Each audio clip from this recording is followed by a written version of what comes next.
Thomas.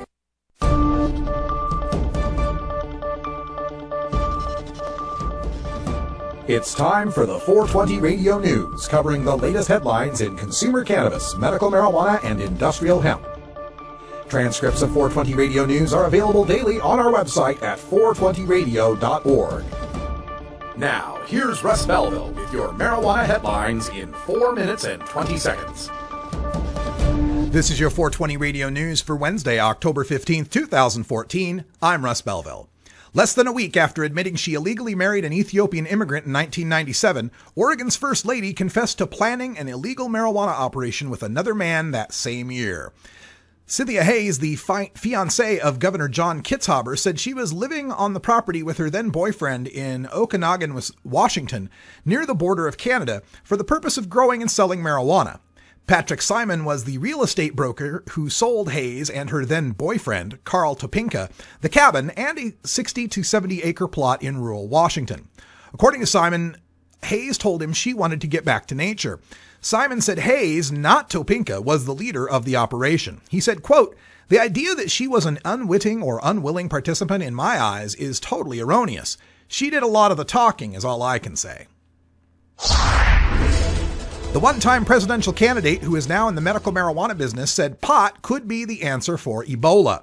Former Governor Gary Johnson first made comments about marijuana and Ebola on the Fox Business Network on Monday. Quote, "We actually believe we have efficacy with regard to treating Ebola," end quote, Johnson said before the anchor stopped him.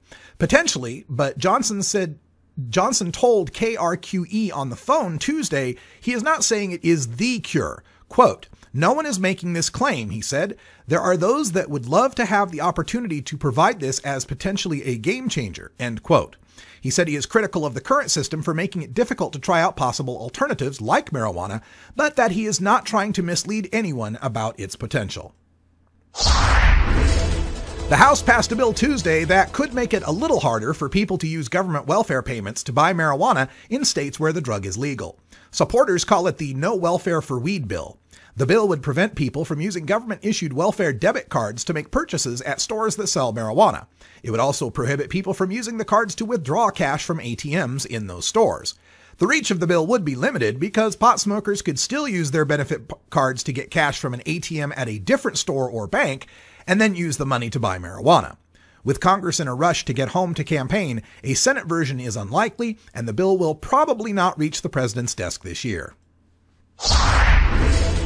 The Portland, Oregon City Council unanimously agreed to discard a proposed 5% tax on medical marijuana while moving forward with a 10% proposal on recreational marijuana. On Wednesday, the City Council will discuss the proposed 10% tax on recreational pot, which could generate between $1.7 and $4 million annually in new revenue. That estimate is intentionally conservative and based on revenue and sales forecasts generated by state officials. City Council members will continue a discussion started last week during a 2-hour work session on whether Portland should join 17 other Oregon cities in preemptively taxing marijuana.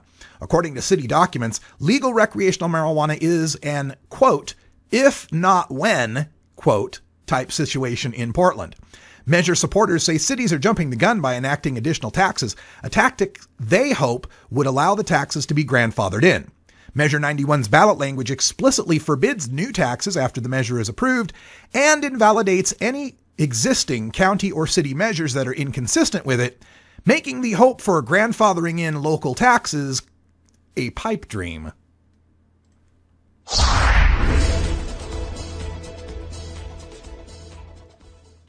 I'm sorry, we're having some difficulties here on the computer system. There we go. A group hoping to open San Diego's first legal marijuana dispensary got a key approval Wednesday morning that could allow the proposed pot shop to open in Otay Mesa before the end of the year. A city hearing officer declared that a green alternative satisfies all the complex conditions included in a controversial city ordinance approved last winter. Barring a possible appeal that would require a planning commission hearing next month, a green alternative will be the first legal dispensary to operate in the city since California voters approved the use of medical marijuana 18 years ago.